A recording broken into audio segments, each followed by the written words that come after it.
Hello guys, what's up? Welcome back to my TikTok account. And meron lang akong share sa inyo ngayon about dito sa ating pond. So tara, close up tayo. Yo, what's up guys? It's a blessed Sunday morning.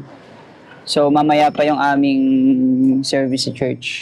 Kaya andito pa kami ngayon. Pero gusto ko lang i-share sa inyo guys, itong aking pond. Yan. As you can see, thriving naman yung pond natin. Ang problema ko lang guys is, kung mapapansin ninyo, marami sa mga floaters dito ay tinanggal ko na kanina. Tinanggal ko siya kasi marami siyang... Ayun, tatanggal yung ano. Tapos tignan nyo nga pala to, bago nga pala sabihin sa inyo yung nangyari dito. Ayan o. Mas gusto nung pandan na nakalubog sa tubig kaysa sa lupa. Tinanim ko to sa lupa, ayaw mabuhay. So binalik ko siya sa tubig, yan, buhay na buhay siya. Oh. Ganda. Para siyang bonsai, di ba? Pandan yan, guys. So, nandyan lang yan siya. Actually, pwede ko nga siya iganyan dito. Ayan, para... Aray ko, umaya na nga kita ayusin. Video muna tayo. Yun guys, napansin nyo, wala na yung mga floaters na iba dito. Ang reason guys ay infested siya ng aphids o aphids ba tawag doon. Ito yun oh. Yan guys. Aphids. Yung kulay orange na yan. Yan yung mga insekto na nakakabwisit.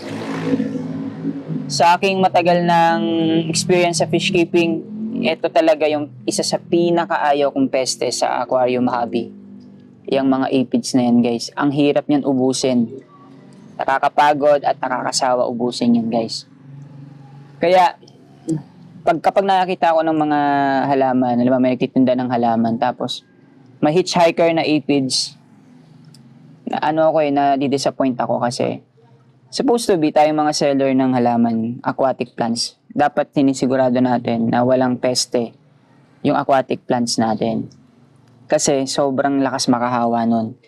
Well, anyway guys, yung pond snail nga lang malala na eh. How much more yung mga aphids, diba? So, yun, meron ditong makatakas lang ng ilang pirasong aphids dito.